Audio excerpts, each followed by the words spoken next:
Sairam to all. Once again, yet another great weekend of the Sai Govind Satsangh series. For the benefit of those of us who may be joining us fresh this week, this was a satsang that we started when the COVID started way back in 2020. And with Swami's grace, he has blessed us with many of his precious children to come and share their divine experiences and learnings week after week. And it's more than 100 sessions. And we pray to Swami that this will continue forever with more and more joining, and we'll all get to listen to his glory in the lives, through the lives of so many of his children. Today is yet another very unique session, as has every week been. So today we have with us Sister Priya from Tirunelveli, Tamil Nadu, India. A very, very versatile personality, an engineer by qualification, okay, who has moved into the spiritual engineering, I think, at this moment, okay, with Swami's guidance with so many years of being with Swami, in Swami's fold as a devotee, okay, and then actively being part of the organization as an SSC guru. Besides, her family has been involved in a lot of wonderful events in Swami's life as well, which I came to know today.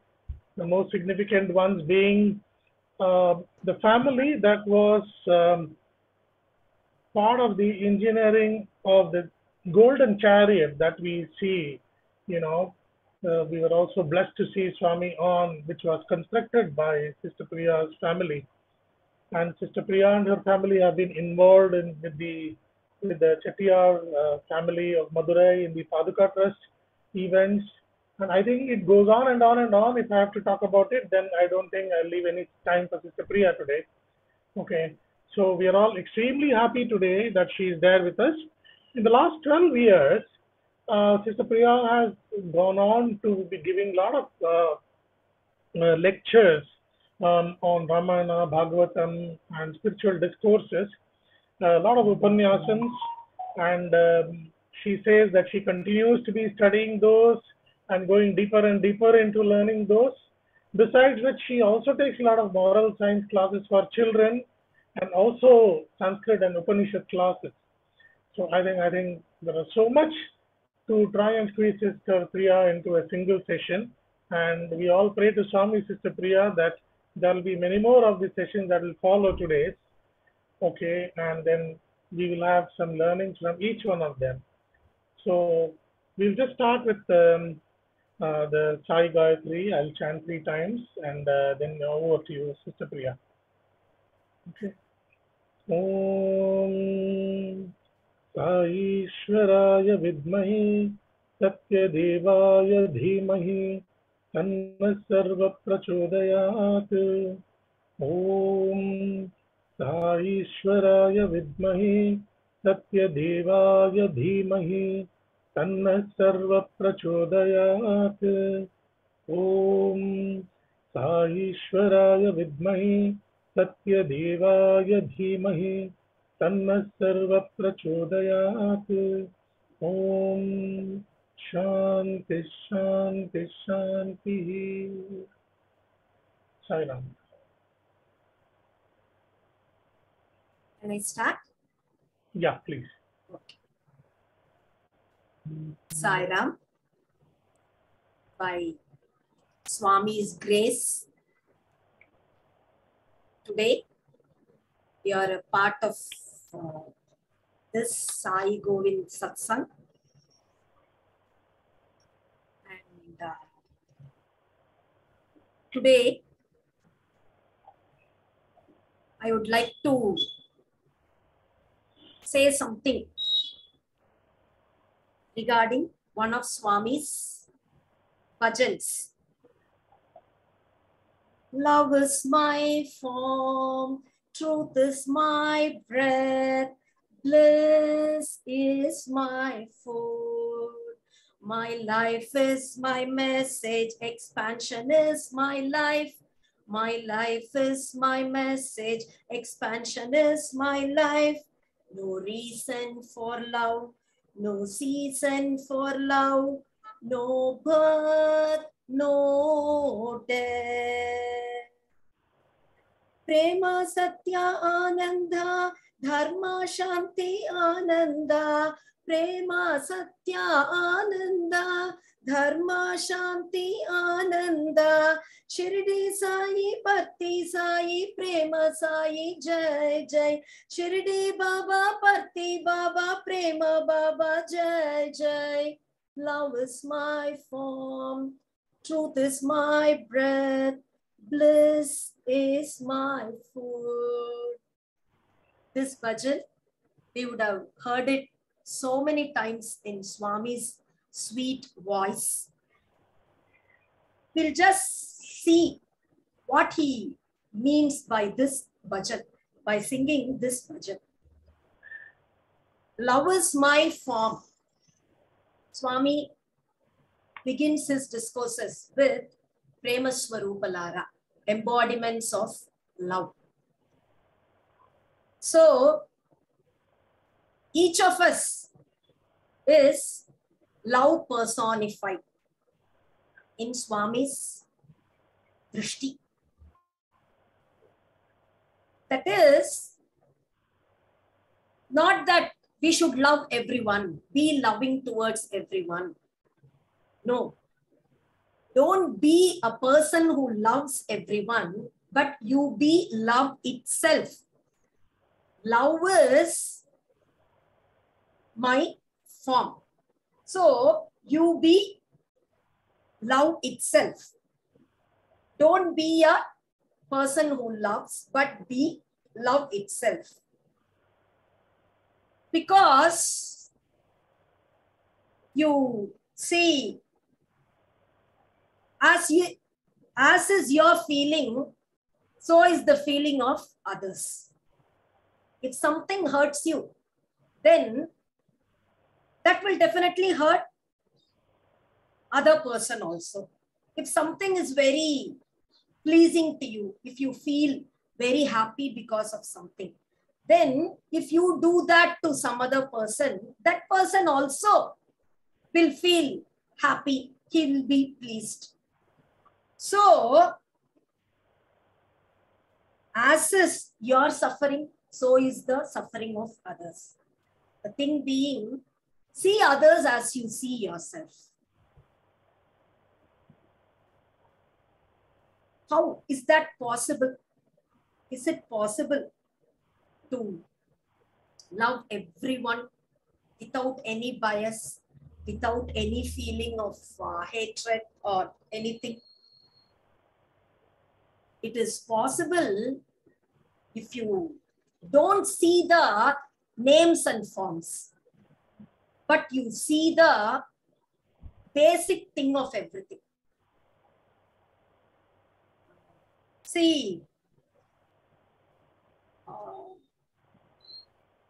this is a bangle. You have an earring. You have a chain. They are all ornaments. Necklaces, a hip chain, a ring, like this, so many things.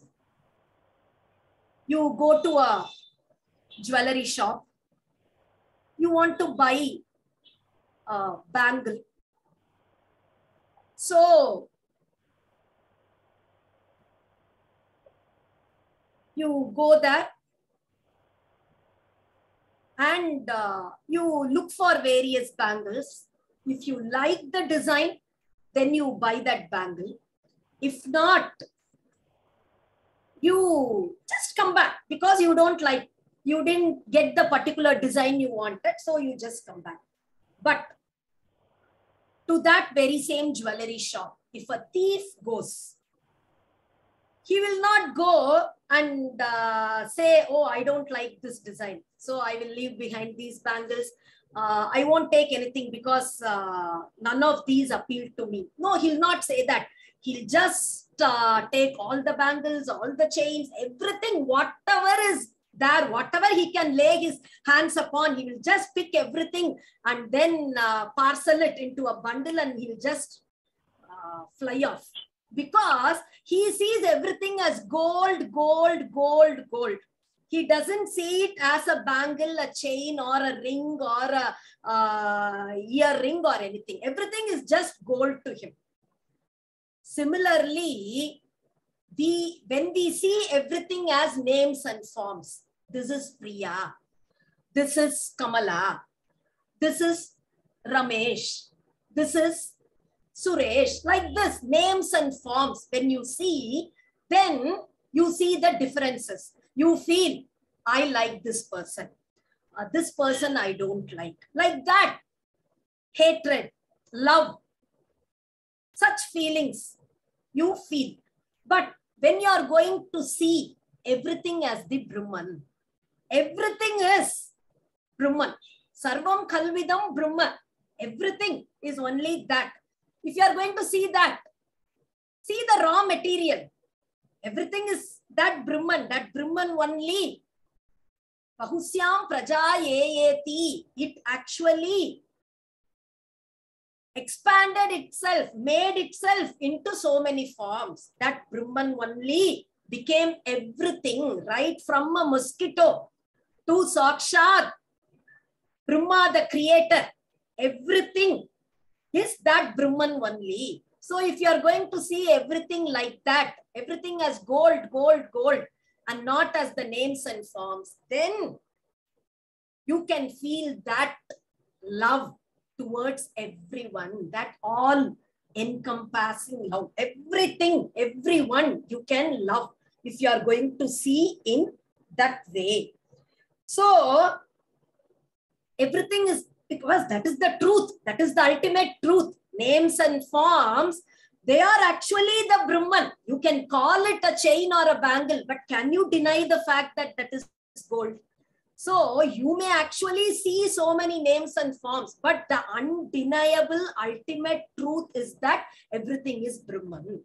And everything is Brahman. It may seem like some big philosophy or something, some big Vedanta, but we can see everyone as Baba, right? We greet everyone as Sai Ram, Sai Ram, Sai Ram. We greet everyone like that. What is the meaning? We see Baba in every person. We see that Sai Ram in every person. So seeing everyone as Baba, as God, that is the easiest method to feel love towards everyone. Raso vai saha, says the Upanishads. Raso vai saha. What is rasa? Rasa means anything that gives happiness is rasa. Anything that gives happiness, that is pleasing, is rasa. So God is that rasa personified. And Swami says that rasa is prema rasa, the rasa of love. So God is that love personified. He is that love himself. So only he is able to give happiness to so many people. The sugar cane has so many bends, but the juice of a sugar cane, that is so sweet. No bends or nothing to be ignored or given up in the case of a juice of a sugar cane.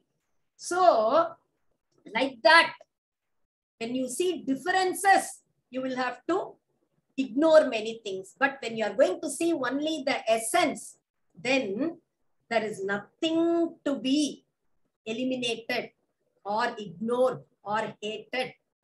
Everything is God, love. The Brihadaranyaka Upanishad, it says, Nava are patyuhu kamaya patihi priyo bhavati, atmanastu kamaya patihi priyo bhavati. Nava are jayayai kamaya jaya priyo bhavati, atmanastu kamaya jaya priyo bhavati. Nava are putranam kamaya putraha priya bhavanti, atmanastu kamaya putraha priya bhavanti. What is that? Nava are patyuhu kamaya patihi priyo bhavati. Your husband is very dear to you. You love your husband very much. But that is not because of your love towards him. It is actually because of your love towards the Atma or the love towards yourself. Similarly, a husband loves his wife. That is not because he actually loves his wife. His love is actually because of the Atma. Because of that Atma only, he loves his wife. Like this, love towards your children. You love your friends. You love your parents. You love money. You love fame. You love power. Everything is because of the Atma and not because of that. See, this is very clear when death happens. A dead body is lying there. The wife, children, everyone, they are just crying. Oh, you are gone. What are we going to do now? Like that, everybody is just crying. Why is that wife crying? That husband is there, that body is there. The very same person who smiled at her, who loved her so much, who is the father of her children, who took care of her, that very same person who had shared so many emotions with her, that person is there. That very same body is there. Those eyes, those ears, those hands, that very same person is there. But that wife is not able to accept. He's there. She keeps screaming, you're gone, you're gone, you're gone. Why did you go, leaving me alone like this? She screams, she cries. Why? Not only that, that day, night, if that husband comes in her dream, then she's frightened, her husband, but still she feels uncomfortable. She just comes out and wants to sleep with her friend or with her children or something. She even gets frightened of that very same husband, that body. I say only body.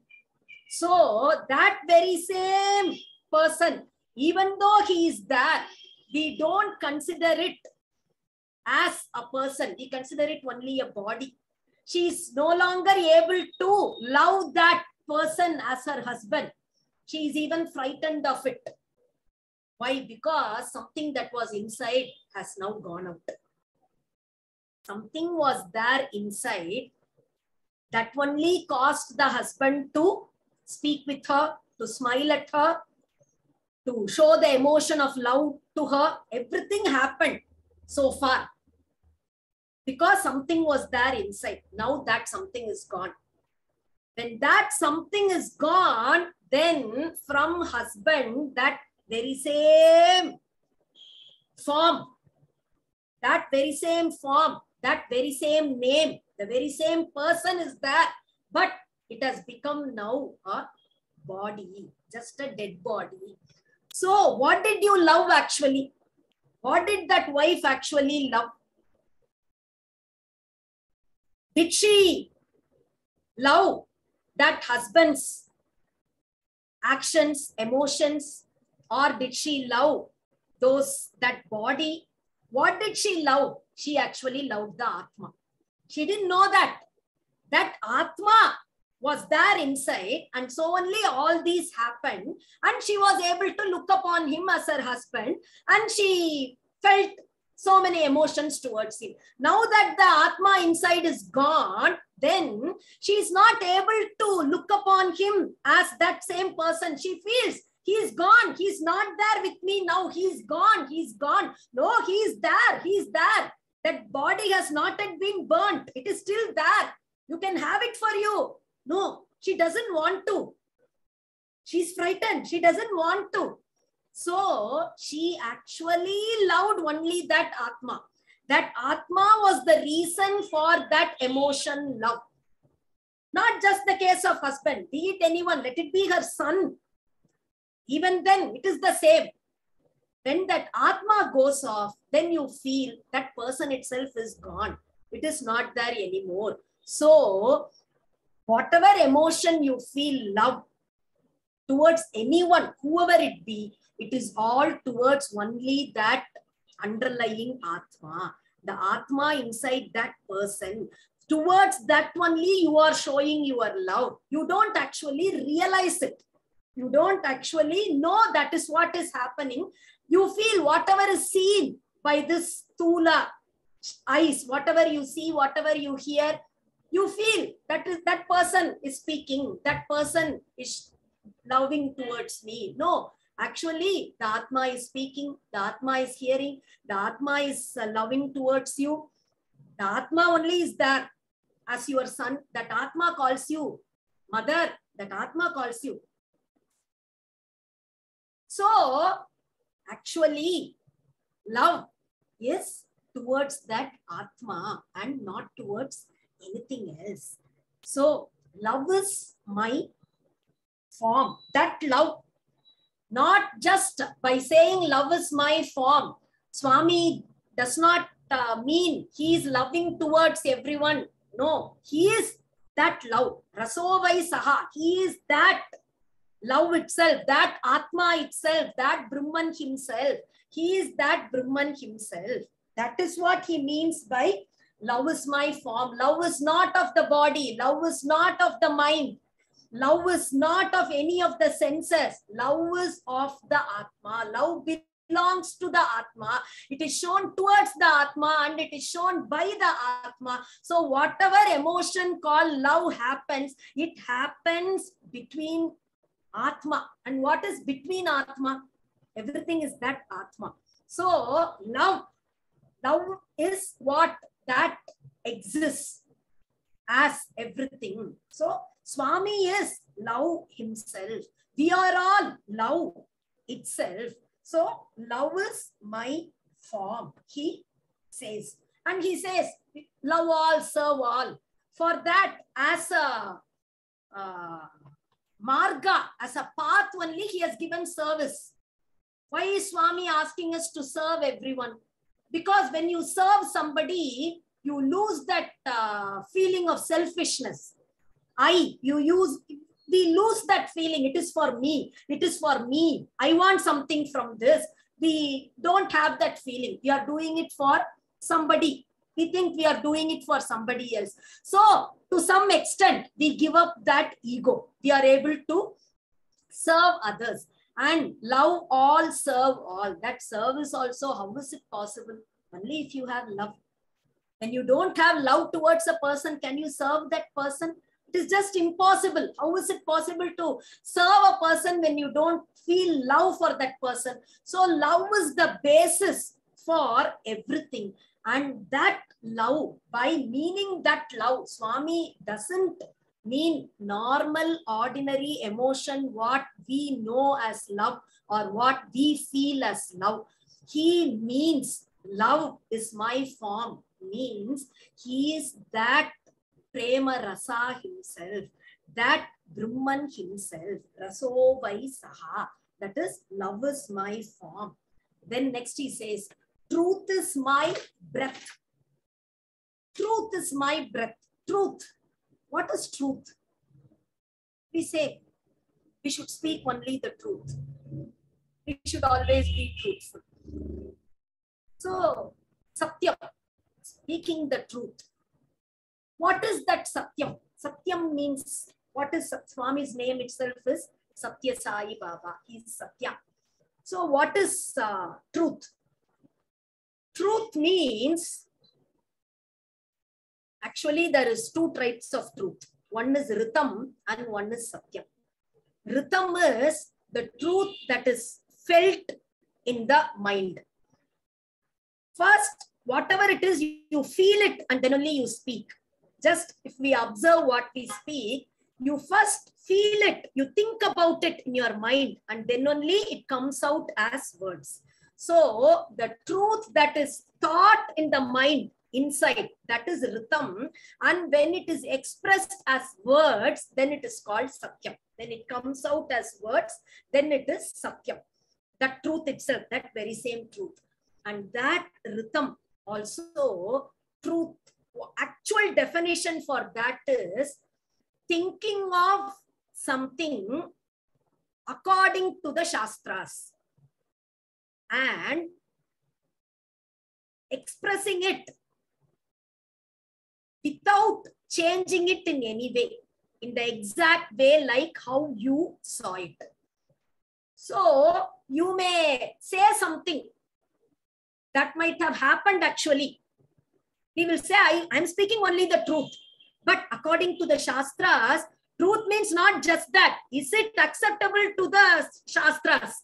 Is it dharmic? What you are speaking, is it dharmic? Is it okay for the Shastras? It might have happened. You might be relaying only what somebody else said. The very same thing you are relaying, but that need not be the truth. It can be Satyam or it can be Ritam only if it is acceptable to the Shastras, only if the Vedas accept it, only if the scriptures accept it, then only it is known as Ritam.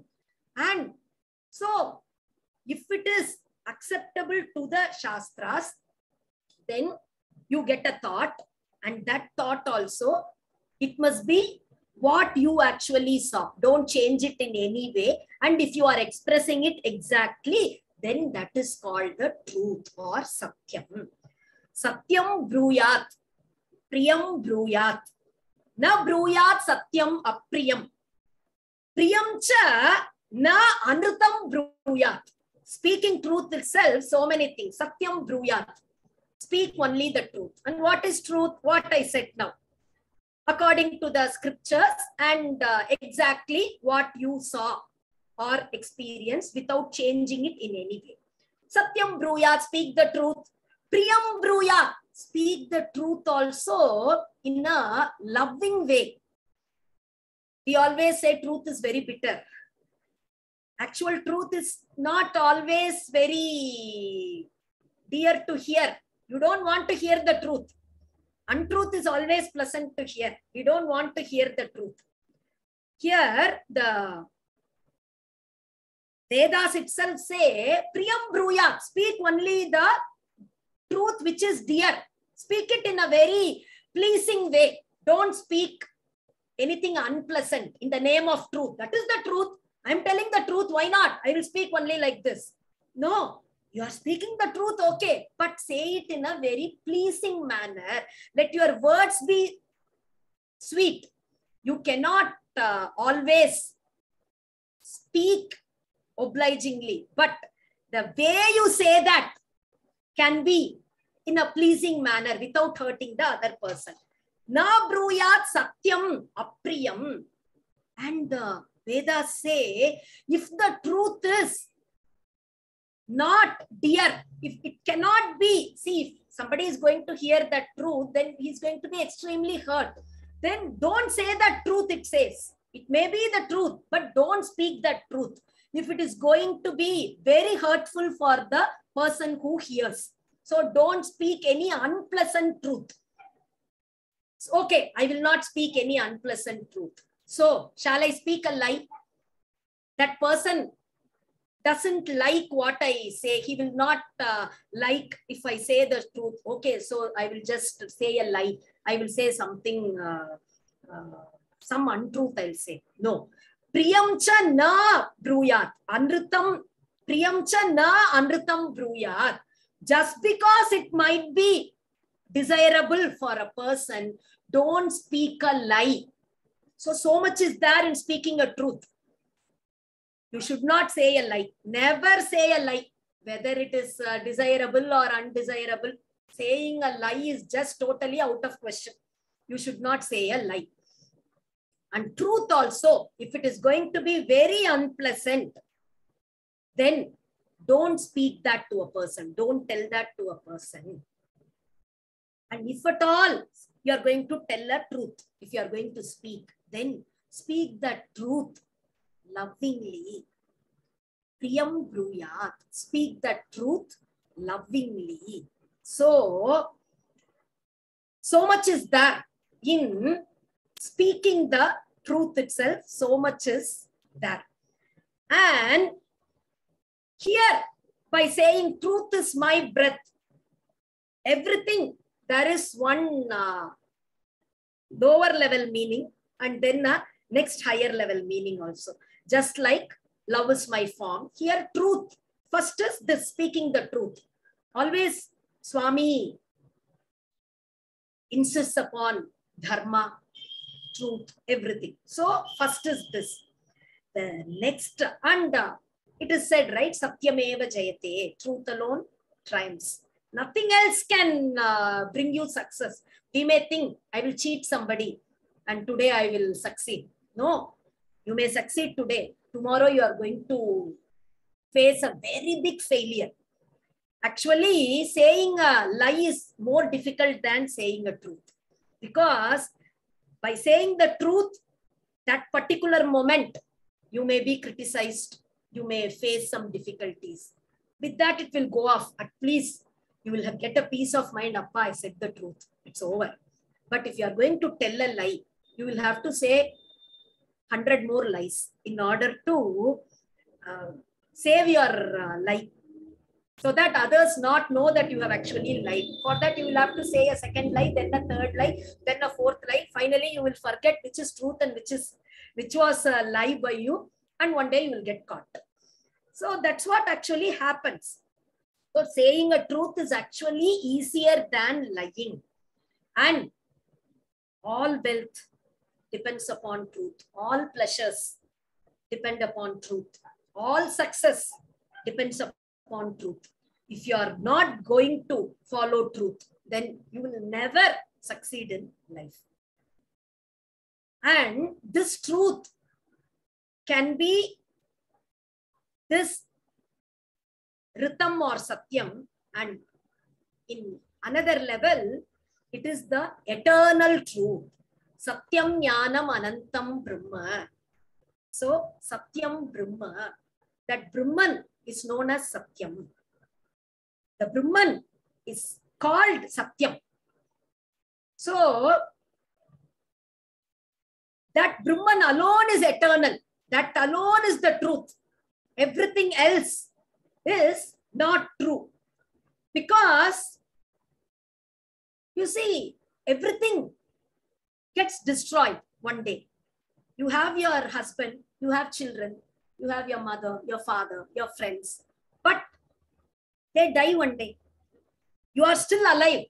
But your son of 25 years, he gets killed in an accident. He's dead. He's not there anymore.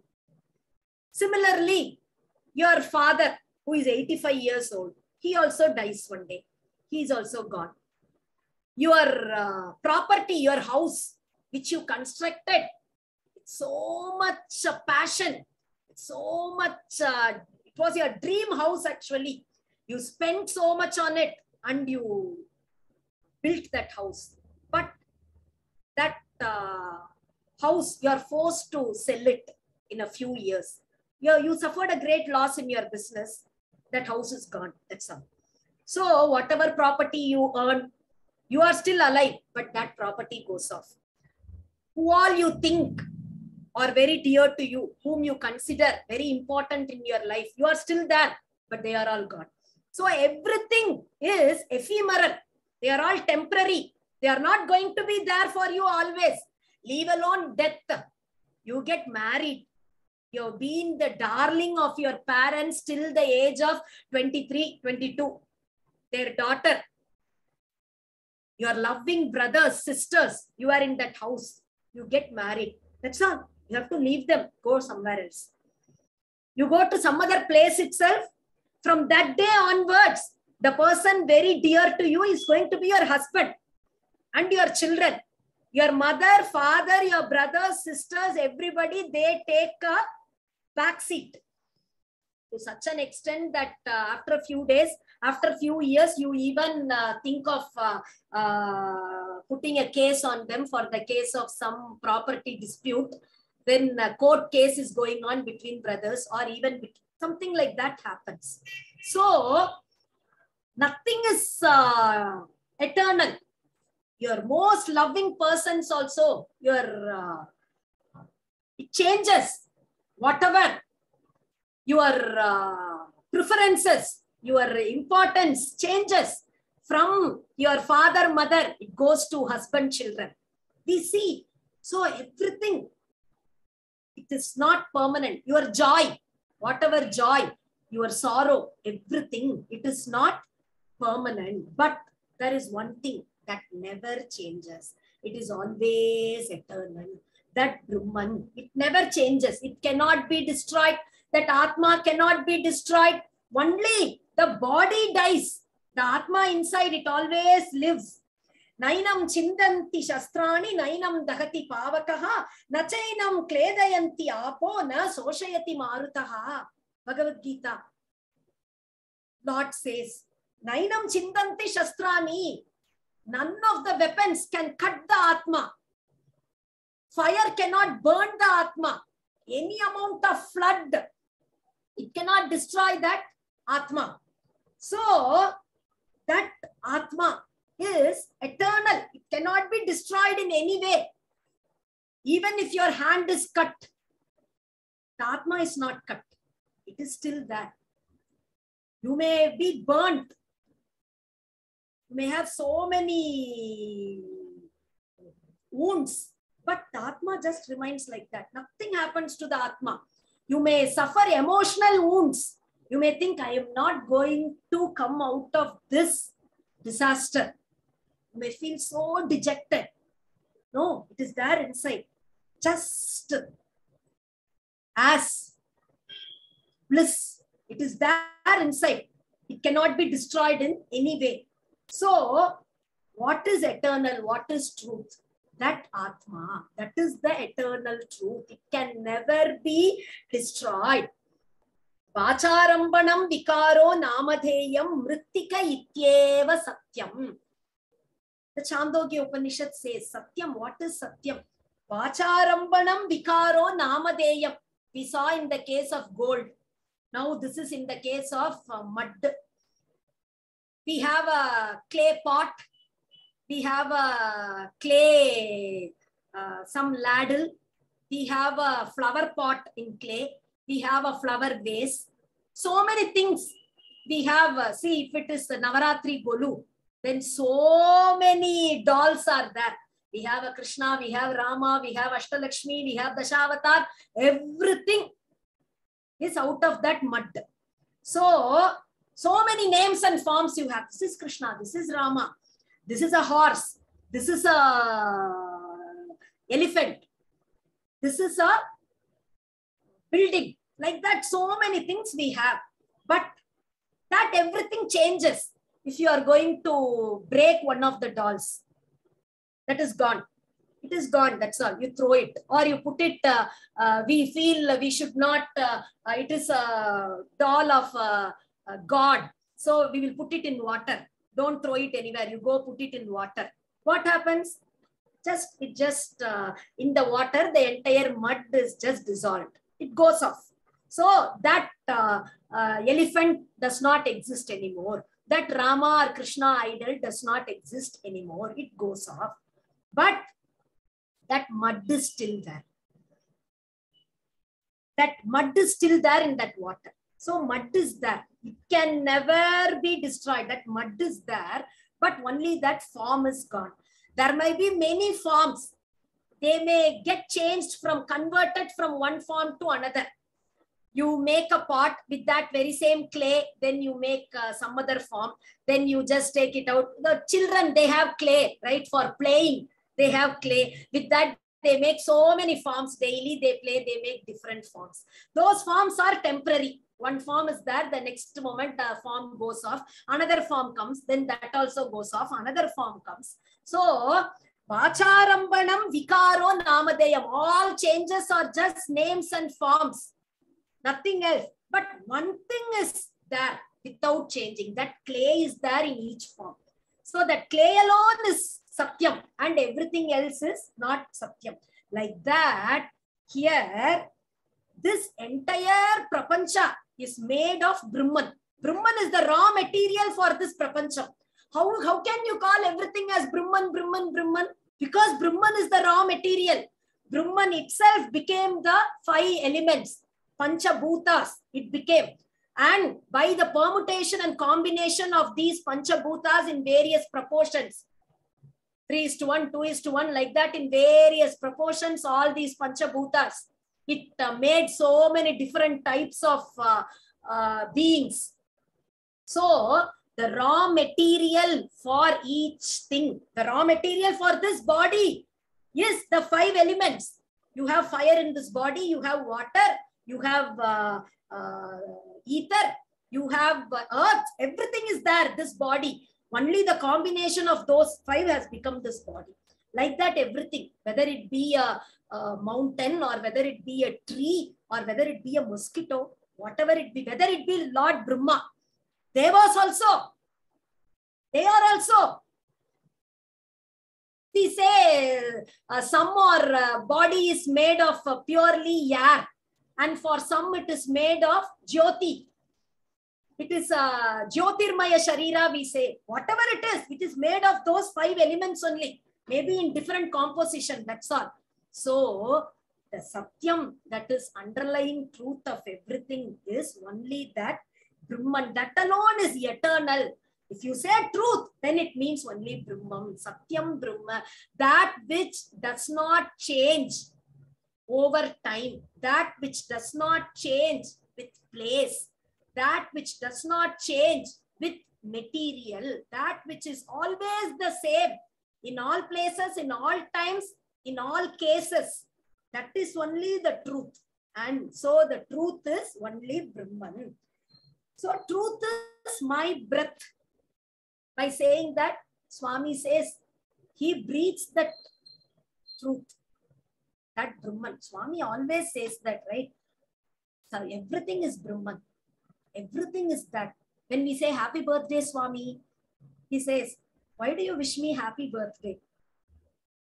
I'm always happy. I know that you don't know that. That's all. You and I are the same. We are the same. When was I born? Like this. He accepts all celebrations for our sake. But he never fails to mention this. Always in his discourse, somehow or the other, he keeps saying, you and I are the same. You and I are the same. You don't realize that. You and I are the same. He keeps saying. So, truth is my breath. He always, his breath, his life breath is that Brahman. He is that Brahman himself, and he wants all of us to reach that stage of Aham Brahmasmi. He keeps saying that, Tattvamasi, you are that. So that's what. Truth is my breath. And Swami always likes to play with words, right? Satya means when you just turn it this way. Satyam, it is this way, Yam, Ta, Sa. Then it is the reverse order. Yama means control of the senses. Yama, Niyama, Asana, Pranayama, Pratyahara. In the Ashtanga Yoga, you have Yama. Yama is controlling the senses. Ta is for tapas, penance. And Sa is Saha, the person who controls the senses and does penance. He actually attains that Satya, attains that truth. So you control your senses and you, penance is actually making your senses suffer. Not going after everything you need. Ceilings on desires. Whatever you desire, no, I should get it, I should get it, I should get it. No, put a ceiling on that. Little bit of penance. We need not do penance standing in fire or standing in cold water or something like that. That penance he does not, it is not meant here. Penance is making your senses suffer. Don't give whatever it asks for. So then you control your senses and do penance, then that particular person who does that, he attains Satya, attains that eternal truth. He attains that Brahman. He becomes that Brahman himself. Truth is my breath. Bliss is my food. Bliss means happiness. Happiness is my food. Swami always says, don't starve me. Please don't starve me. What does he mean by saying bliss is my food? What is bliss? What is that? See, a baby is born. As soon as it is born, it cries. Wah, wah, wah.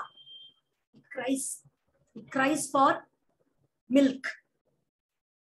Then now it has grown into a boy. And that boy wants friends, many toys. Those are that boy's desires. Now he has grown into a young man. Now he wants a beautiful wife. He wants to get married. He wants a good job. Okay. He has got a good job.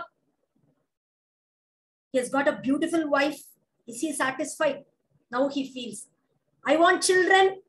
Okay. He has got a beautiful son. Now he feels, I want a daughter. Okay. Now he has got a beautiful daughter. Is he satisfied? Is he happy now? No. He again feels, I should earn a lot for the sake of these children. I should buy a house. He buys a flat, his own flat. He's happy for a few days. Then he feels, I should have bought an independent house. Why did I buy this apartment? I should buy an independent house. He buys an independent house also. Is he happy? No. No. Again he feels, I should buy some more, 2 more apartments for my children, so that I can leave it for them after my lifetime. Or I should buy a resort, holiday package from some company. Sterling Mahendra Resort, something I should buy. He feels. Like this, his desires are endless. He keeps desiring for one thing or the other. Does any person in this world feel, okay, I have everything. I have no desires at all. I'm so happy. I'm satisfied. I have everything. Does anyone feel like that? No. A rich person, is he happy? No. A powerful person, is he happy? He is the president of a country. Is he happy? No. His tensions and worries are very much more than even an ordinary man. So he is also not happy. A very beautiful person, the Miss World or the Miss Universe, is she happy? No, she has her own worries and problems. A person who is very educated, is he happy? No, he is also not happy. A person who is married, is he happy? No. So, a person who is not married, then is he happy? If a married person is not happy, then at least an unmarried person must be happy. Is he happy? No. He is also not happy. He also has his own problems. A person who has no children, the husband and wife, they worry so much. I don't have a child. I don't have a child. They are so very upset. They are not happy. A couple with a child, then are they happy? No, they are also not happy. The reason for their unhappiness is their son itself. They are so very fed up with their son that they feel, why did I give birth to this son? That son itself has become the cause of their unhappiness. So what gives happiness to a person? Education does not give happiness. Power does not give happiness. Any position does not give happiness. Money does not give happiness. Your relationships, husband, wife, son, daughter, they don't give you happiness. Your friends, they don't give you happiness. That in itself is not the reason for happiness. So, what is actually happiness? Why is everybody in this world craving for something or the other? Why don't they feel I have everything? Why are they not satisfied? It is because they are craving for something and they don't realize what it is. They just don't realize what they are actually craving for. I would like to tell one personal experience of mine. Once I had a dream. In that dream, I'm telling Swami. Swami is there. I'm telling him, I'm actually screaming, Swami, I'm happy. I'm happy. I'm so happy. And I'm just screaming, I'm happy. And Swami just looks at me sternly. He's just looking at me like this. He's not happy with what I'm saying. Happy. What happy? He asks. That's all. The dream over.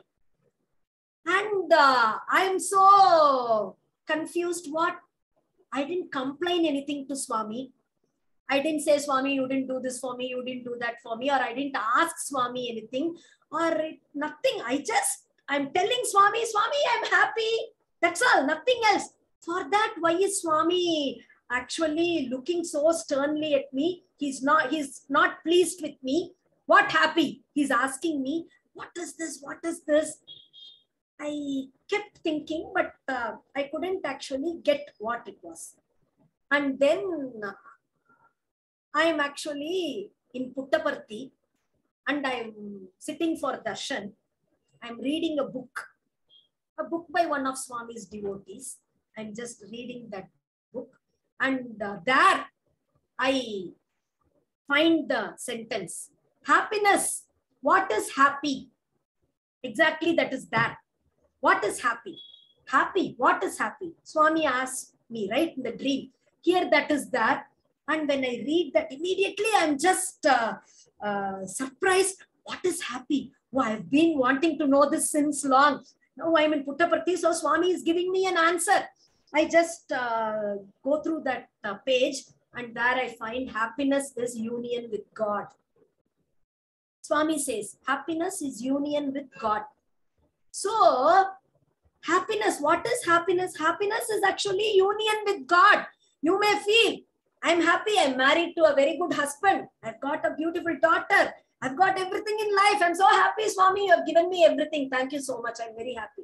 What I've given, what you are happy. What is that to happy about in your life? Have you attained God? Have you seen God? Have you attained wisdom? Are you that God himself? Are you that Brahman himself? That experience do you have? No. Then how can you say you are happy? This happiness is going to last for a few days. Then something will happen in your life and you will say, oh, Swami, what is this? Why is this happening in my life? You will get depressed. That's all. So these are all just fleeting moments in your life. True happiness lies in union with God. So what is bliss? Bliss is something that comes from inside. It is not the feeling that you get from external objects. External objects can never give you that bliss. That happiness can never be given by external objects. That comes from within, from the Atma. When you are in that state of being the Atma, then only you attain that bliss. Actually, the Upanishad, Taittiriya Upanishad, gives a measure for happiness. It gives, first it says, Manushyananda, happiness of a man. Whatever happiness a man actually enjoys, he experiences. That is Manushyananda. 100 times of that happiness is Manushya Gandharvananda. A man, due to many punyas, he attains the birth of a Gandharva. And he is able to enjoy some happiness. That is a Manushya Gandharva's happiness. It is 100 times more than an ordinary man's happiness. And 100 times more than a Manushya Gandharva's happiness is Deva Gandharva's happiness. And 100 times more than Deva Gandharva's happiness is Pitrudam Anandaha. The forefathers, Pitruloka we say, those Pitrus, their happiness. And 100 times more than that is Ajanajanam Devanam. In Devas itself, there are many types. 100 times more than that is Karma Devana, Karma Deva's happiness. 100 times more than that is Sakshat Deva's happiness.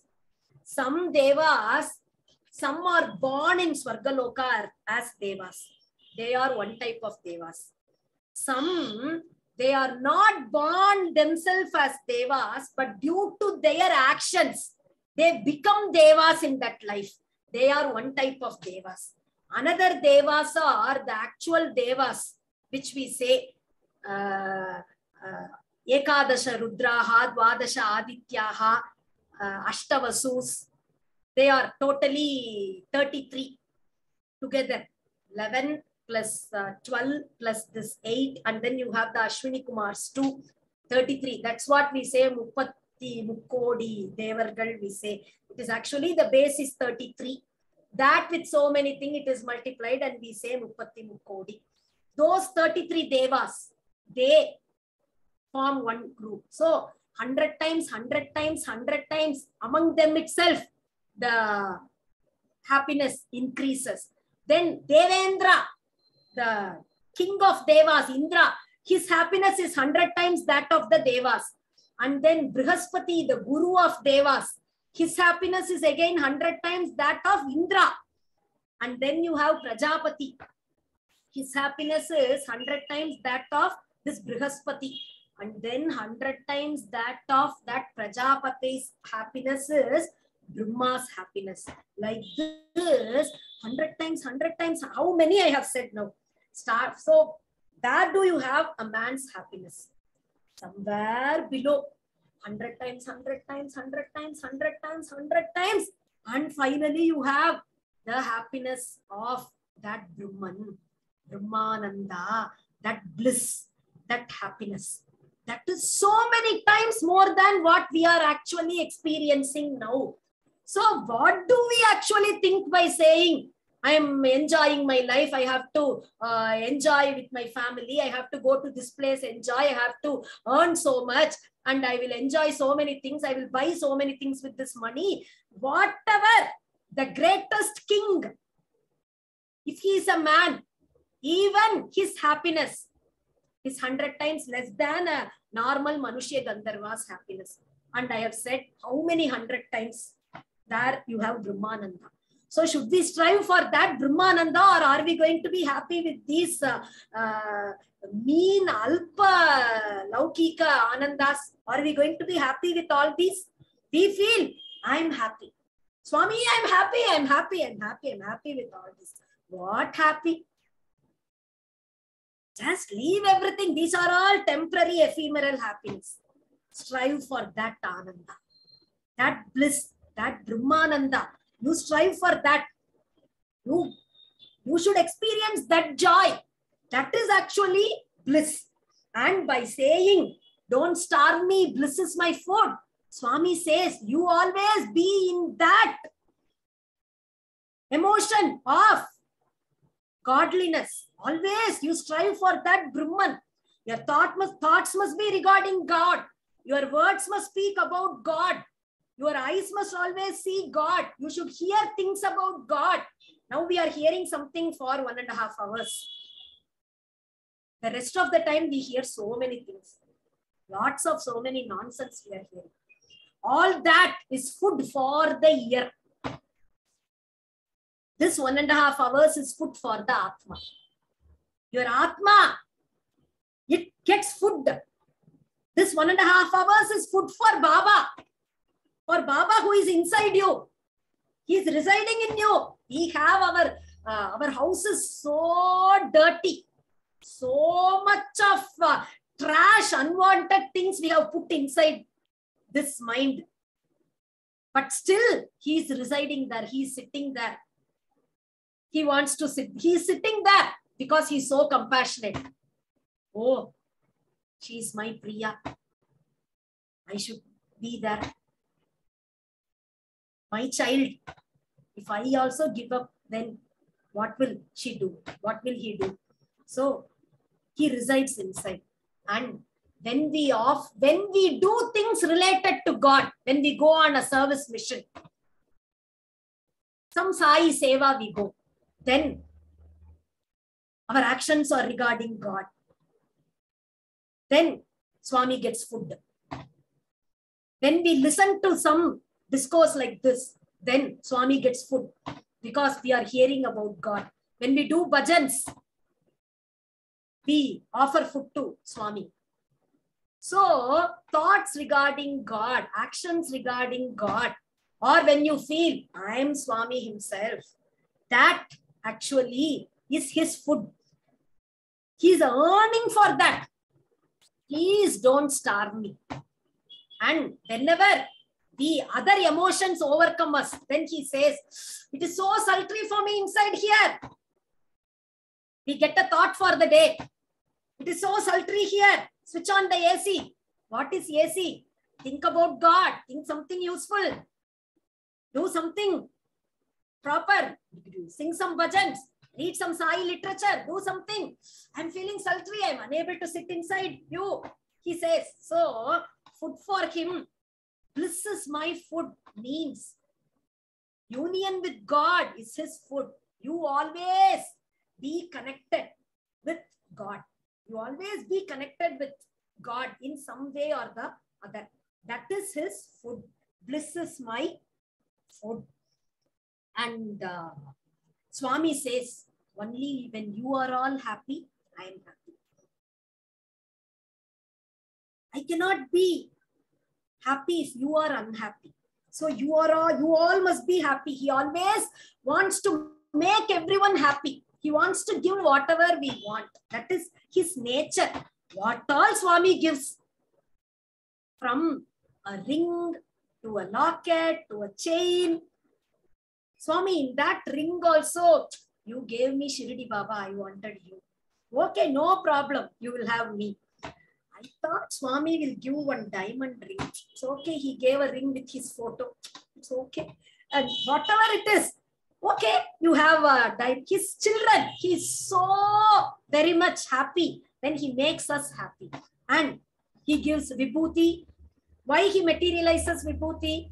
As a medicine or something, that's all different. Just to make us happy. And just to make us want that happiness. He says, they are my visiting cards. I give them so that I give what you want, so that you may want what I have actually come to get. Actually, we may want that bliss, that happiness, if I make you happy with all these things, he says. And here, one thing, one experience where Swami made me happy, extremely happy actually. I had gone to Puttaparthi and going there, we went to Puttaparthi. I had just got married. Me and my husband, we have gone there. And we went there for darshan, and Swami came for darshan. He just waved for everyone. He waved and he went off. When Swami waved, I also waved so happily. Swami is waving to everyone, waving to everyone. Then a person near me, she said, why are you waving? You should not wave at Swami. Why are you doing that? Swami is happily waving. I am also waving back. Why not? What is that? Okay, I just waved. And then she said, Swami is leaving for Whitefield. Oh, Swami is leaving. Yes, that's all. No darshan from tomorrow. He's leaving for Whitefield. I got so upset. What is this? We have planned to stay in Puttaparthi for 3 days. I have come first time after my marriage to have Swami's darshan. And my husband, he's not actually a Baba devotee. And I feel bad. We have come and Swami left. Not even one darshan we had. He just came inside, waved to everyone and he left. So I feel bad. Then I feel okay, only Whitefield. Anyway, we'll have to go to Bangalore and then only go to Tirunelveli. We'll go to Whitefield, have darshan there, we think. And that one day we stay in Puttaparthi. We just go around the place everywhere. And when we are going around the ashram, we see a trailer, agricultural trailer, which is used for transporting goods the farmers use, right? With the tractor, the back of the tractor, the trailer they use. And that trailer was being used to transport the various waste materials in the ashram, trash. All dustbins are emptied into that trailer and that waste is carried out of the ashram. And my husband, he's a trailer manufacturer. We have a factory, trailer manufacturing unit. We have a factory. So I feel, oh, here is a trailer that is being used in the ashram. I wish it was our trailer here, used for some service for Baba. We also manufacture trailers. Our trailer, if we can offer here for the ashram, then it will be very nice. It was just a fleeting thought. I just left. Okay. Then we went to Whitefield. We had Baba's darshan there. We came back. All that, fine. We came back to Tirunelveli and immediately in a few days or maybe 1 month or something, we get a call from TVS. They say they are making a golden chariot for Baba and they want us to make the base unit. That is the base unit over which the chariot actually rests, the base, that skeletal structure of the chariot, the base and everything. And then the mechanism that is involved, how the chariot must run, right? When you pull it, it must run. Then the braking mechanism, everything, whatever is involved there, everything. They want us to do that. But we are unable to do that right now. Can you do it? They are asking us. We actually have some contacts with TVS. We do something for them. So, but why is it that they can't do it? Such a big company, TVS, they are, don't know something. It is our fortune. It was Swami's sankalpa somehow. It was offered for us. And immediately my husband accepted because he knew that I was a very ardent Sai devotee and that I'll be thrilled if I hear that. He said, okay, sure, we'll be able to do it. And they said some time constraint. Before this, we need it. Will it be possible? He said, oh yes, no problem. We will do it. And so that golden chariot, which was offered to Swami and in which we have seen Swami come so many times, the beautiful golden chariot, that base thing, everything was actually done in our factory in Tirunelveli. And I actually wanted a normal trailer. I felt our trailer must be there in this ashram, which just transports trash. I wished only for that. And Swami gave the opportunity of making a chariot for him, which carried himself. What an opportunity. And not only that, taking the chariot to Puttaparthi, the whole thing, the process, it was done here. And then in Madurai, the laying of the golden thing, everything, the full gold thing that was put over that, the plating, everything, each stage, we were there with it. And each of us, we put some gold on that. We were offered that opportunity, everything we did. And transporting the chariot, my husband went along with the chariot and he said, I haven't seen such a treatment offered to even the greatest of VIPs. That chariot, because it is coming, entire stretches of roads, Traffic was just blocked by the police and so much security. See, it is a golden chariot. What amount of money is involved. So that much amount of security was there, and he was just stunned. I didn't expect such treatment. The entire process itself was so good, and everywhere, in each place, the Sai organizations, how they welcomed and they offered their hospitality, everything. So I was so happy. He was so impressed with the Sai organization. Okay. So that way he was exposed to the Sai organization for the first time.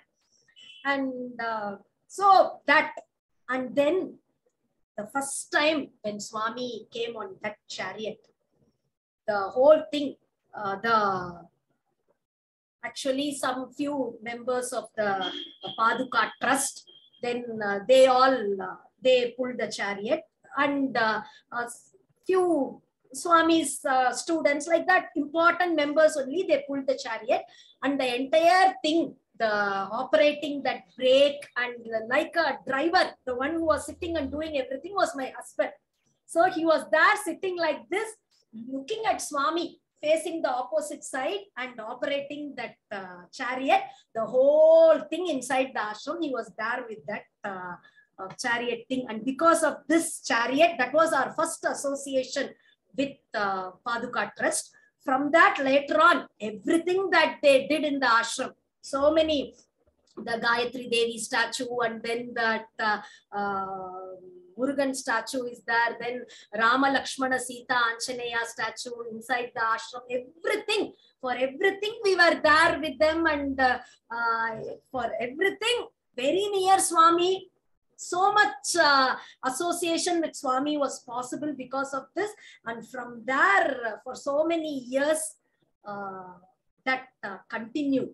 So that is how Swami makes his devotees happy. And not only this, once during the Paduka Trust function, we also have a Sai Paduka. So we had taken it. Every year people take there, and there that Abhishekam, Archana, everything is performed. So 3 days function takes place, right? So during that Abhishekam, we are sitting just in front of Swami. Very near Swami, maybe 6 feet gap between us and Swami. So very near, where Swami's students, they sit for bhajans, right, in the ashram front. Like that, we are sitting and we are doing Abhishekam for Swami's Paduka. Swami is just going around everywhere like that. I'm just crying, doing the Abhishekam, crying. I'm not able to overcome with happiness, emotion. Seeing Swami so near, doing Abhishekam, he's just standing like this, looking at you, the Paduka, everything. I'm just so overwhelmed, like that Abhishekam. Okay, that was 1 year. Then again next year, like this. Next year also we go. And next year, my mother-in-law has come with us. And I feel, okay, we come every year. And I have actually enjoyed Baba very closely so many times. So this time, maybe let my mother-in-law do that Abhishekam. Let her sit and do the Abhishekam. And my mother-in-law and my husband, they do the Abhishekam that time for the Paduka. And I'm sitting somewhere. If I'm not doing the Abhishek, I can't be sitting there, right? Just, and I'm sitting somewhere, but still, I feel a bit, I'm okay, I'm happy, but still, what a chance I'm missing. If I had been sitting there, I will be in front of Swami. Now I'm missing it, so it's okay. I should not be so selfish. I get it every year. I have seen Baba so many times very near. So I should not feel. I keep that consoling myself. A mixed sort of emotions. I'm just sitting. And at that time, where I'm sitting, Swami's family, they come and sit exactly 2 or 3 rows in the front space before us. So, because Swami's family is sitting there, Swami comes straight there and stands before the family and keeps speaking to them. And I am sitting 2 or 3 rows behind there only. So again, Swami's darshan just to some 10 feet very near. He's speaking with those people. And that day, yajna is happening. Homa is happening there. And some mantra is being chanted. And Swami says, Om, Hreem, Kleem, ice cream. He says, and he just laughs very much. And I am just so amazed. I'm not able to understand. What is this Om, Hreem, Kleem, ice cream? He's making fun of what is being done there. And that doesn't mean Swami doesn't like yaga or anything like that. He says something, he just smiles at all of us very playfully and he goes off. And this reminds, so one thing, how he made me happy. Even though I gave up the chance of being there, he came to me near, he offered me a place very near his family and he came there, he stood there for a few minutes, he spoke with everyone and then he went, he gave such a beautiful darshan. And later on, again, one day I'm reading a book, some Swami's book, and there he says, again something saying ice cream. And he says, what is ice cream? Ice cream is love. Nothing else is going to take you near God. Only love is the path that can easily take you to God. Develop prema bhakti towards God. Be loving towards God. Be loving towards everyone. Be loving towards your fellow beings. Love is the only thing that is going to earn you God's grace. It is written in the book, Swami says. So, Om, Hreem, Kleem, ice cream, yagas, everything what? It is all that. But nothing is equivalent to love. Nothing is equivalent to devotion or love. That's what he had meant by that statement there. Like this, so Swami makes everyone, wants his devotees to be happy. He even sometimes if he's not giving you a proper place for sitting, not a good darshan means, that is also good for you. In some way, he wants you to develop in some way. That's why that experience also is given to you. His ultimate aim is to take you to that happiness, union with God. And whatever is needed for that happiness, those experiences are given, provided for you. So that bliss is my food. Then my life is my message. Expansion is my life. My life is my message. What should we learn from Baba? Look at his life. However he lives, that is his message. First, right from morning till night, he lives for the sake of others. Early morning darshan he starts, then bhajans, then interview, and then you should just think he has his schools, colleges, hospitals, so many Sai organizations, water project, what all, it's a long list, everything he has to take care of. All that he has to do. He reads our letters. He replies those letters. Each letter he reads himself.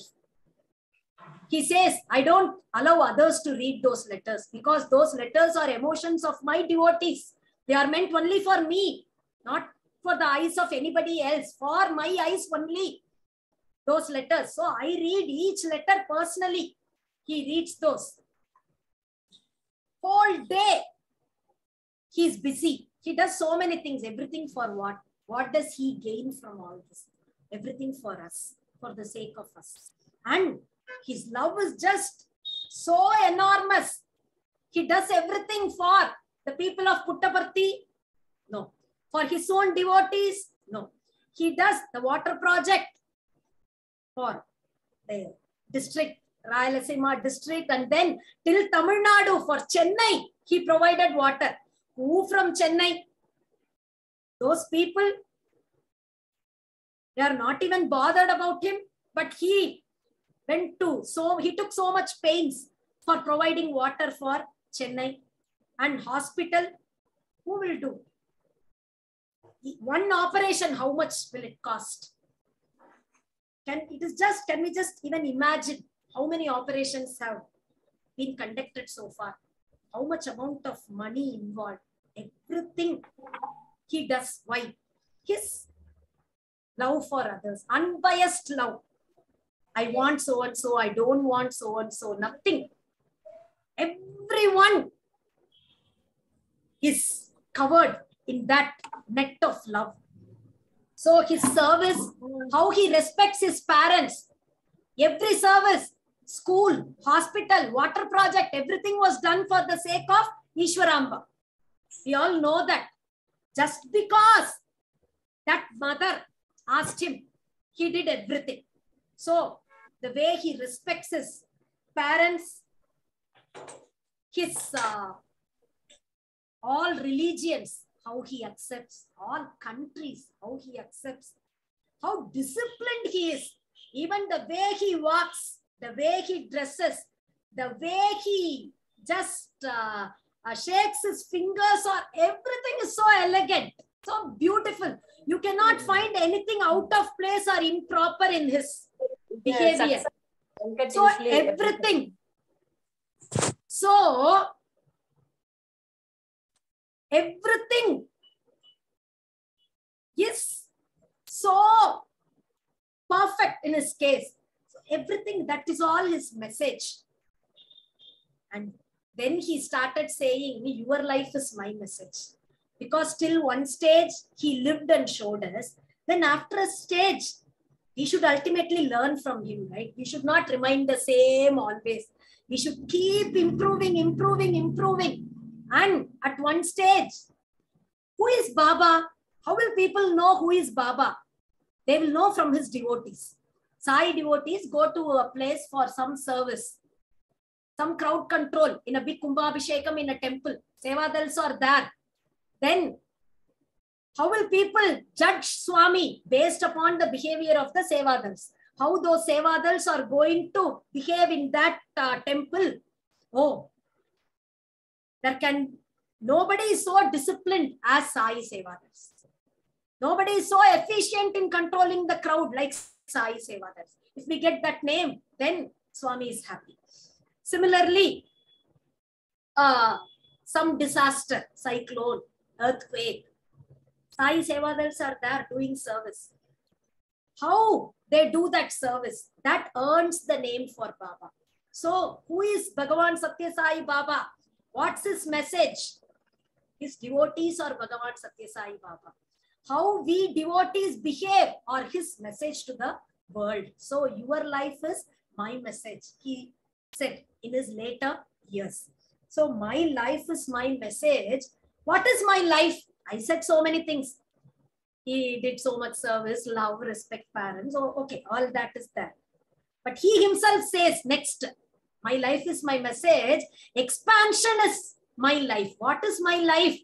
What is that message? Expansion. Expansion, expansion. What is expansion?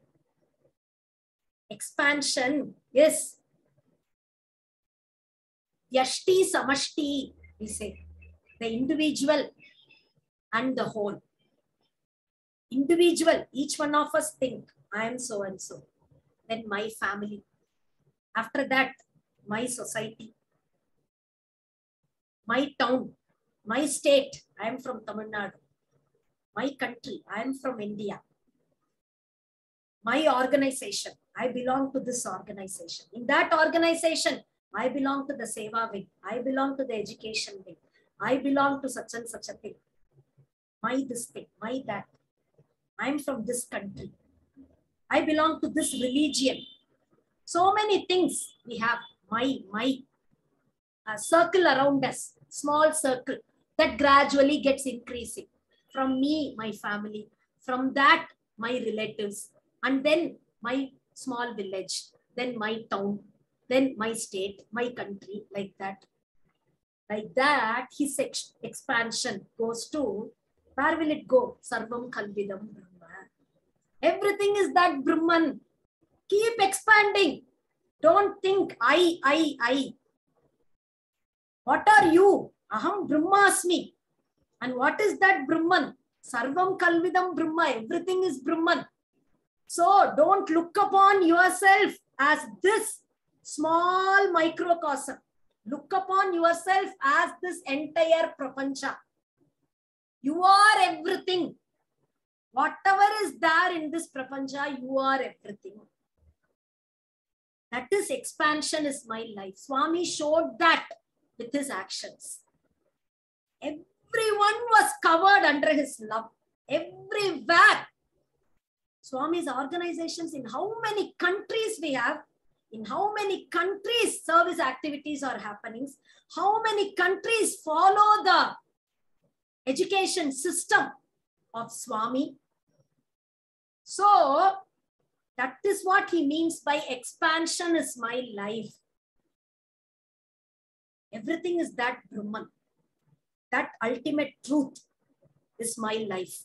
That is what I convey through my life. Expansion is my life, he says. And then, no reason for love, no season for love. We need not explain all this. We know, we have seen already also. No birth, no death. All this for what? No birth, no death. Liberation. Punarapi jananam, punarapi maranam, punarapi janani jatare shayanam. Birth, death, birth, death, birth, death. This cycle, continuous cycle. You will have to break that. Come out of it. Get liberated. No more birth. No birth. When there is no birth, then no death also. Amrtatvam, you have to attain. You will have to attain that stage of deathlessness. We always want that. Oh, I will die. You have a small headache. Then will I have brain tumor? A small pain in the chest. You maybe heart attack. Nothing, indigestion. Heart attack, maybe. I should go get a master's checkup. I'm already above 40. Maybe I should go get a master's checkup. So frightened. I will die. I will die. You are 75 years. Still you get a small pain. Go admitted in the hospital. Why can't we feel? I am 75. All my responsibilities over. Now I am ready to go. Happily I am waiting for giving up this body. That attitude, do we get? No. We don't want to die. Don't want to die. Don't want to die. But we keep seeing everyone is dying. Jatasya hi dhruva mrityuhu. When a person is born, he may or may not have his first birthday celebrated. Some children don't get their first birthday celebrated. For some it is celebrated. He may or he may not get a proper education. He may or may not get married. He may or may not buy properties in his life. He may or may not become famous. So everything, it may happen or may not happen. But one thing will definitely happen. What? He will die. Anyone who is born dies. We see. Everyone dies. Your neighbor died. Your father died. Your grandfather died. Even your son died. Everyone dies. So, jatasya hi dhruva mrityuhu. One certainty in life is death. Why are you living? I am living to die. Only that you can say with certainty. You cannot say, I am living so that I can see my grandchildren. Your son may not get a child. You may not get a grandchild. You are living for that. What is this? I want to see my grandson married. If I live till that, it is enough. He may not get married. Nothing is certain in this life, but you are definitely going to die. How fearsome, how bhayankaram it is, right? I'm living for the sake of dying. So you should change that. And that is your greatest fear. I don't want to die. I don't want to die. How can you not die? By attaining that wisdom. Always think, I am that Brahman, the eternal Brahman. It has no death. It is Nityaha. It can never die. It never becomes old. It never gets memory loss. Sarvajnaha, Sarvashaktaha. I am that. That is the truth. I am not just telling. That is the plain ultimate truth. Nobody can deny it. And if you say I am God, then how arrogant this person is. No, that person is only person who has realized the truth. He is saying the plain truth. You are stupid for calling that person arrogant. Swami says in his book, first, don't think you are arrogant by feeling I am God. That is what you should feel.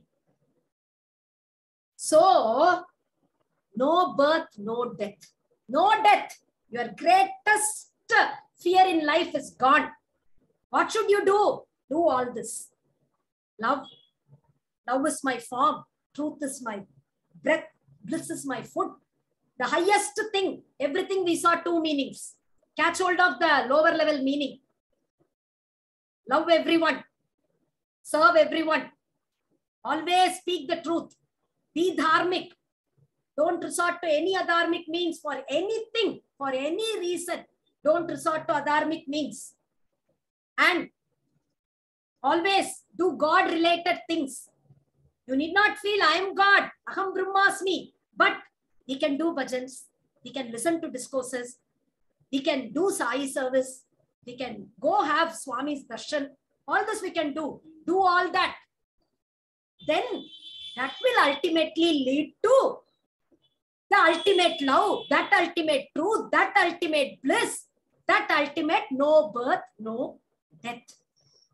So, prema, satya, ananda. That's what? Love, truth, bliss. Dharma, shanti, ananda. You follow dharmic thing, then you are peaceful. Always be dharmic, you are peaceful. Shirdi Sai, Parti Sai, Prema Sai, Jai Jai. Be devoted to them. They are all Swami's devotees. That is enough. That will lead to this ultimate no birth, no death. So, one bhajan which Swami sings often, which we have enjoyed so many times in his voice. And that bhajan, based on Swami's teachings, I just wanted to say a few words regarding that bhajan. So, I thank the Sai Govind Satsangh for giving me this opportunity. For I actually thought about Swami and I relived some of those happy moments, and it was you gave me that opportunity. Thank you, all Saya. Thank you so much, Sister Priya. The bliss that we could see when you were talking about it, it is when we are reliving the bliss, means that we should have experienced it to say we are reliving it, isn't it? Okay. And the song, I don't know how many times we have sung this song. I think the thought was always, yeah, that is Swami. We know his love is my form. Yeah, he is. So we thought we are just praising him, not realizing that he's actually talking about us.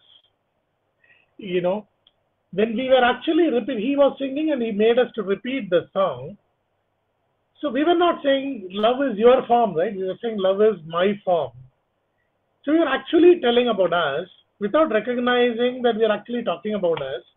But today, so beautifully, you have presented that song is about us and not just about Swami. And he lived that to show us that you are also that. And the beautiful connection between the form and the food, the love being there, which takes you to that food element also, right? So our bliss is his food. It cannot come unless that love is there. Okay.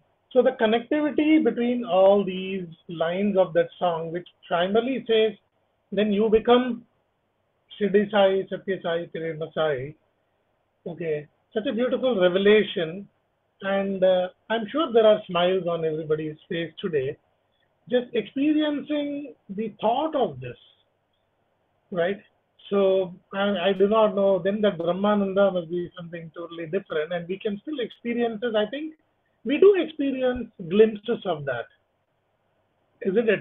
Just like your thought that my trailer could be used just for moving trash, but he said, no, your thought is so pure that I'm going to be on that. Imagine that bliss. I'm sure even when you were narrating it today, you were able to feel that same thing, right? So it never changed. So that is that truth also that is becoming very evident there. So many things are, I think, all encompassed in this beautiful. We thought just another bhajan, but it is the entire message itself. That you described of Aham Brahmasmi being explained in simple English words. Thank you so much for this. I should say really blissful, because we could experience a little bit of that bliss also. But our problem, like you said, is we jump back to our human happiness and then go back to that sorrow, etc. We are not learning to continue that, for which also you said beautifully that keep in that Sai connection always, you know. And I think this connection that has been established in the Sai Govind Satsangh has been that expansion of love, because it is that expansion of Sai love that you promptly agree to share your experiences with us. It is as if we know each other for, I don't know, for eons together, right? The devotees who are assembled today, from where he connects us all together, is just that evidence of Sai love showing that expansion is there, actually happening. But please realize this and then consciously engage in it. I think that was the biggest message today. Thank you so much, and thanks to all the devotees who are here experiencing that love, sharing that expansion of love in the form of their presence. And we pray to Swami that this continues eternally, because his love is eternal, right? And I'm sure that we are going to see more and more occasions of you sharing this Sai love with all of us, Sister Priya. So please do become part of this satsang. Please spread it. Let as many of our Sai devotees become part and share this Sai love. And thank you once again for this blissful session and such wonderful learning that Swami today shared through you. And we pray that Swami grants this bliss to everybody, and we become better and better and really start practicing what he came down to teach us. So once again, our heartfelt gratitude to you. If there are any questions, are there any questions? Or else we will conclude with the same topic of Samasta Lokha Sukhino Bhavantu, which again talks about the same. May everybody experience that bliss. Sairam Satya. Yes, Brother Gururaj. Yeah, it is Sister Priya. It's not a question, just one feeling I want to share. Like what Brother Satya said, I'm not sure whether how effective it is going to be 2 hours later from this discourse, right? But one thing for sure is this last 90 minutes, it has been a very useful part of my life. That's all. It's really immersed in bliss for this last 90 minutes. So I can be sure at least 90 minutes of my life was pure. Thank you very much. It was very engrossing and very educative. Yeah, thank you. Sorry. That also, I think Sister Priya had answered, Brother Gururaj, that you continue to engage your thoughts in Swami. This 90 minutes will continue for 90 years and eternally. Yeah, right. Sure. She gave a lot of answers today, Brother Gururaj. But like we were singing the Love is My Form as a song, praising Swami, we also think that these 90 minutes, okay, now next I will visit the 90 minutes next Sunday. So between this 90 minutes and those, we go back to our human happiness as she described it, Brother Gururaj. Absolutely, absolutely well said. Sarah. We pray maybe we will make a small step, Brother Gururaj. Maybe the 90 will become 180 at least. Sure. Yes, yeah, definitely. There is a takeaway. We will definitely work on it. Yes. Yeah, Sister Priya, you want to say anything regarding that?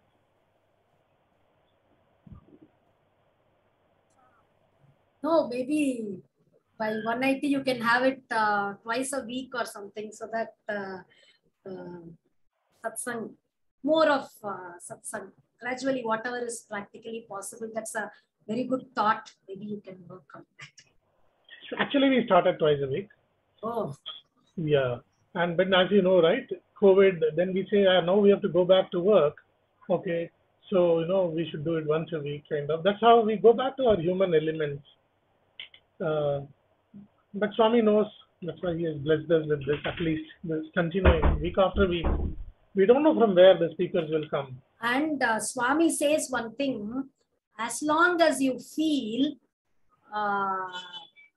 God element and the Laukika element, the worldly life and a spiritual life, as long as you separate both, you are never going to improve in your spiritual life.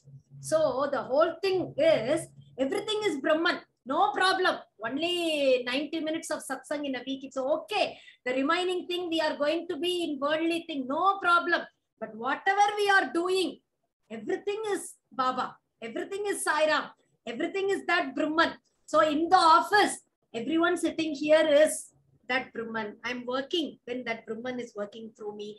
That work itself, that action is also Brahman. So everything, like at least ஊருகா மாதிரி தொட்டுக்கிறதும் போல ஃபுல்லா சாப்பிடாட்டாலும் ஊருகா மாதிரி அப்பப்போ இப்போ இதை கேட்டதுல இருந்து அப்பப்போ எது பண்ணாலும் இதுவும் பிரம்மன், this is also Brahman, this is also Baba, this is also Sai Ram.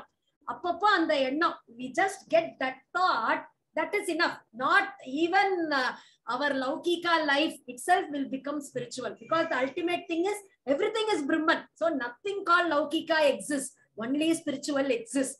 Only our attitude, our drishti must change. That's all. Yeah, I think you had mentioned this.